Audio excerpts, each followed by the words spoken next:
Welcome back, everyone. We always love a good challenge, and, well, you've given us one this time, haven't you? I mean, trying to explain cancer, it's kind of like trying to explain, well, I don't even know, like the workings of the universe. Yeah. You know what I mean? It's huge, it's complex, and honestly, a little intimidating. Absolutely. But also kind of exciting, don't you think? To Yeah. really dig into something this fundamental. And the sources you've given us, they cover a lot of ground. Everything from ancient ideas about cancer all the way to like cutting edge research. It's going to be a real journey. A journey is right. A Yeah. deep dive, in fact. And our goal, as always, is to distill all of that down, to extract the most, like, mind-blowing insights and just present them in a way that makes sense. Even to, like, Yeah. a genius who wants to really understand this. Right. And to maybe challenge some of our preconceived notions about cancer along the way. Because the story of cancer, it's not just about cells and genes. It's about human history and how we've grappled with this disease for millennia. It's about scientific breakthroughs and setbacks and about the courage of both researchers and patients. I'm ready to grapple. Let's go way back, like way, way back, to ancient Egypt. We've got the Edwin Smith Papyrus here from around 3000 BC. It's one of the oldest medical texts we have, and it actually describes a case of what looks a lot like breast cancer.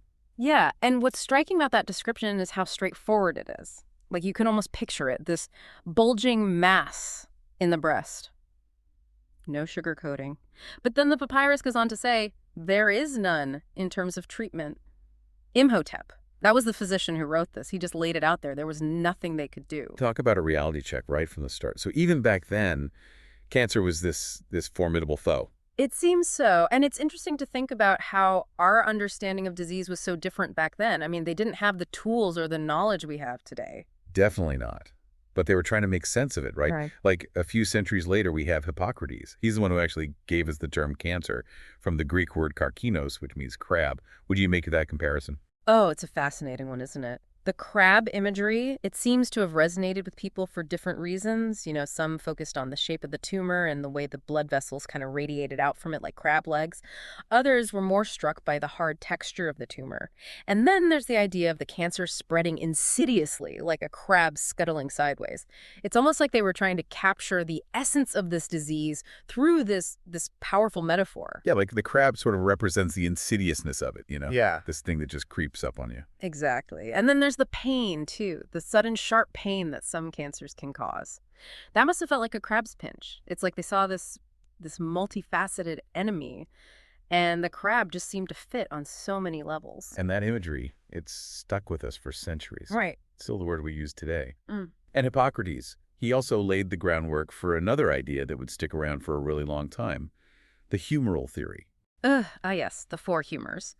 Blood phlegm, yellow bile, and of course, black bile.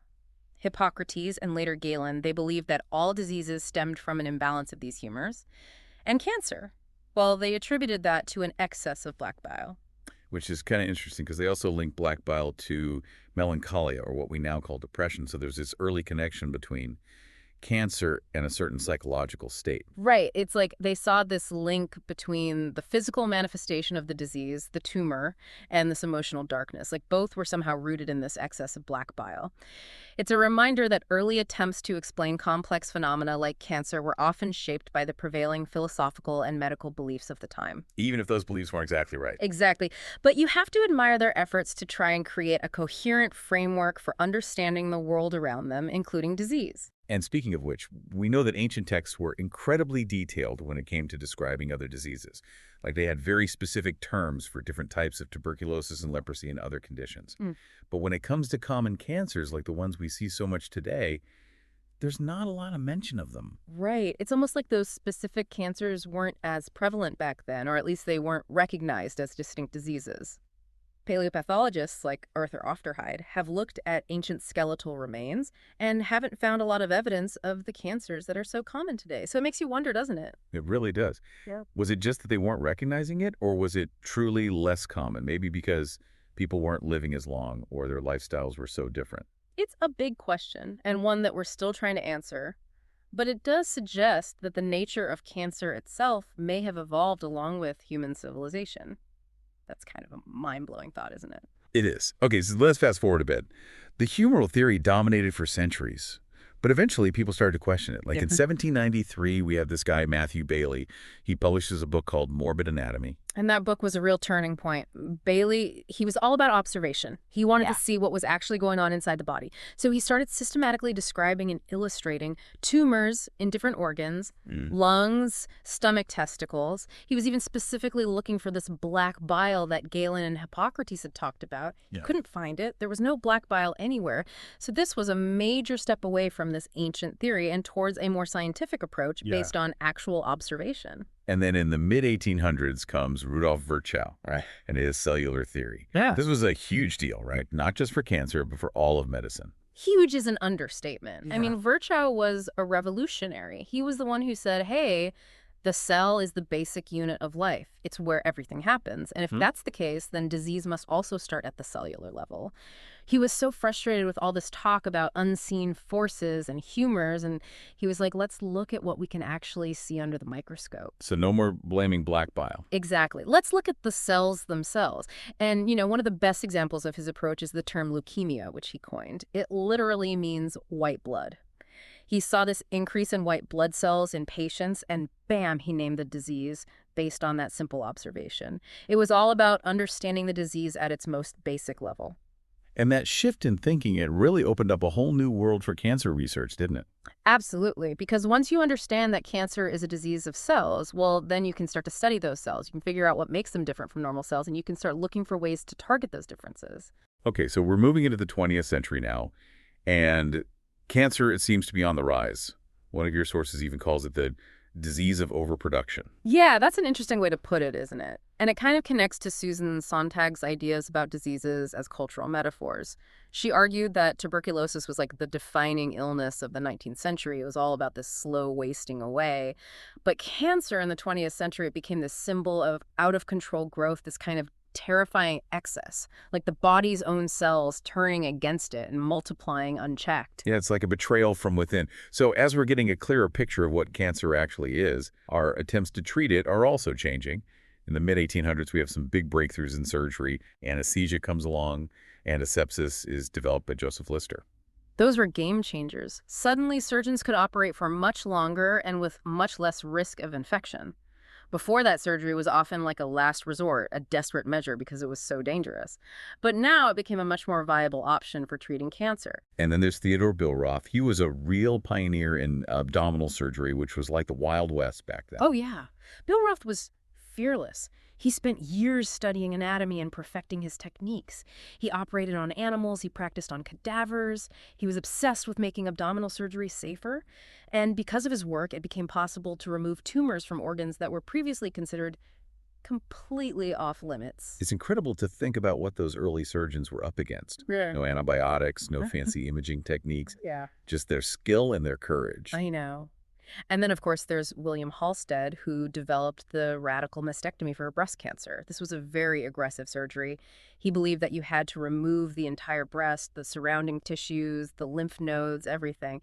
He was determined to get rid of every last cancer cell. And that became the standard treatment for breast cancer for decades. It did. Halsted was a brilliant surgeon, and his ideas were very influential. But it's interesting to look back at the evolution of cancer treatment. We went through this phase where surgery became more and more radical, more and more extensive. Like we were trying to cut out this disease with brute force. And at the same time, this other idea was starting to emerge. Paul Ehrlich was talking about this concept of a magic bullet that could specifically target disease-causing agents without harming healthy tissue. Ehrlich, he was a visionary. He was working with chemical dyes, and he noticed that some dyes would selectively stain certain types of bacteria. And that got him thinking, what if we could find a chemical that would do the same thing for cancer cells? A magic bullet that would go straight for the cancer and leave everything else alone. It's like the early version of targeted therapy. Exactly. And it's an idea that would eventually revolutionize cancer treatment. But of course, it took time. And there were some unexpected discoveries along the way, like during World War II when they were studying the effects of nitrogen mustard. Nitrogen mustard, that was a chemical weapon, right? Yeah. It was a nasty one. But they noticed that it had this weird side effect. It seemed to suppress the growth of certain cancers. And that's because nitrogen mustard, it interferes with cell division. And cancer cells, well, they divide rapidly, so they're particularly vulnerable to this kind of chemical. So an accidental discovery that would lead to the development of chemotherapy. Exactly. And that was a huge step forward. But the early chemotherapy drugs, they were pretty blunt instruments. They killed cancer cells, but they also killed a lot of healthy cells too, which is why chemotherapy can have so many side effects. So the search was on for better, more targeted treatments. Yeah. And that brings us to guys like George Hitchings and Yella Subarao, who were working on these things called antifolates. Yeah, Hitchings and Subarao, they were brilliant chemists, and they were way ahead of their time. They were trying to design molecules that would specifically block the growth of cancer cells by interfering with their ability to make DNA and RNA. But a lot of people in the scientific community were skeptical. They didn't believe it was possible to create such specific drugs. So they were kind of going against the grain. They were, but they kept at it. And eventually, their work would lead to the development of some of the first really effective chemotherapy drugs. Like the ones that Sidney Farber used to treat childhood leukemia. Yes. Farber, he was a pioneer in pediatric oncology, and he was the first one to show that you could actually induce remissions in leukemia with these new drugs. And that was a huge deal because before that, leukemia in children was basically a death sentence. Wow. So there was hope now. But of course, there were still challenges. The leukemia often came back. It did. Relapse was a major problem. And it still is for many types of cancer. But Farber's work, it was a turning point. It showed that cancer could be treated with drugs, and it really galvanized the field of cancer research. And it also helped to raise public awareness about cancer and the need for funding. That's when we see the rise of campaigns like the Jimmy Fund. Right. The Jimmy Fund was named after one of Farber's young patients, Einar Gustafsson, whose nickname was Jimmy. And it was one of the first really successful fundraising campaigns for cancer research. Farber, he understood that you needed public support to make progress. He knew that you needed to get people invested in the fight against this disease. And that's where Mary Lasker comes in. She was a force of nature. She was. I mean, she basically transformed the American Society for the Control of Cancer into the American Cancer Society, which is this huge influential organization that we know today. And she did it by bringing in people from outside the medical field, business leaders, advertising executives. She understood that to really fight cancer, you needed more than just doctors and scientists. You needed a whole army. And she helped to create that army. And all of this momentum, it leads to the National Cancer Act of 1971, which launched the so-called War on Cancer. Yes.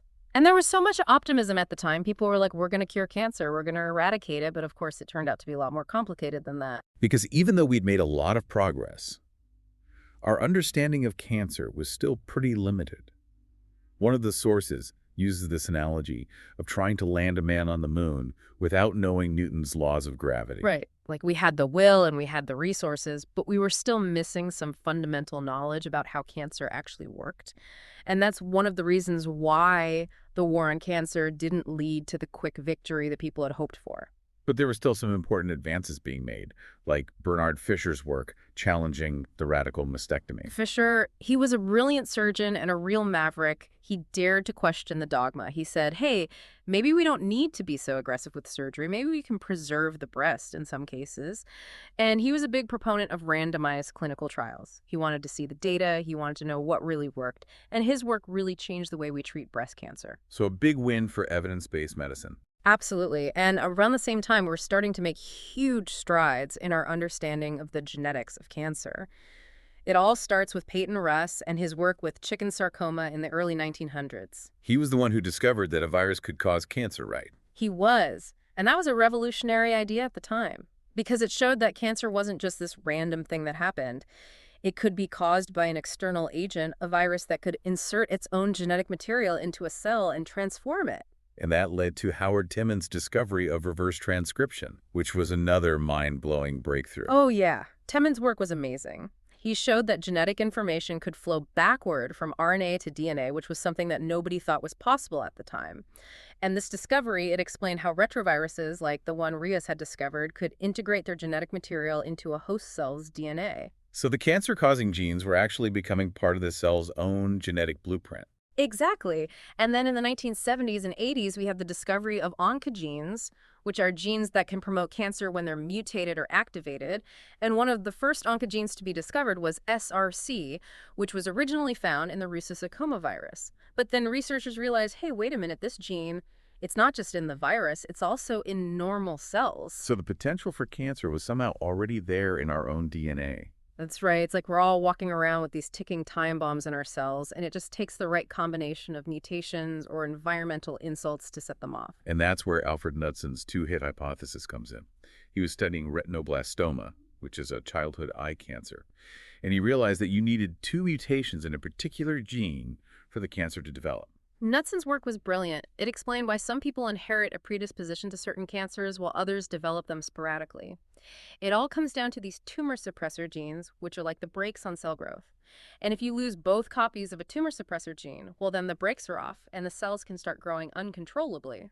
So it's like a double whammy. And then we have Robert Weinberg, who identifies the first human oncogene, virus. Weinberg's work was another major milestone. He showed that you could take DNA from human cancer cells and transfer it into normal cells, and those normal cells would become cancerous.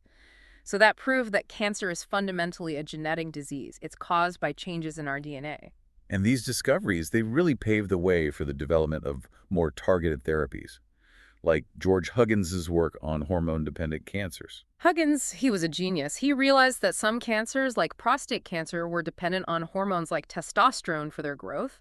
So he figured, hey, if we can block the production of testosterone or prevent it from reaching the cancer cells, maybe we can slow down or even stop the cancer's growth.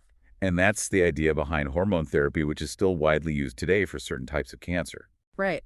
And then we have the development of all-trans retinoic acid, or tretinoin, which is used to treat acute promyelocytic leukemia, or APL. It's interesting because this drug, it was discovered before we really understood how it worked. They were just testing it out on different types of cancer, and they found that it was incredibly effective against APL. Later on, they figured out that it was targeting a specific molecular abnormality in those leukemia cells. So a lucky break that led to a really effective treatment. And then we have the story of Herceptin, which is a targeted therapy for HER2 positive breast cancer. Herceptin is a great example of how understanding the molecular biology of cancer can lead to the development of life-saving drugs.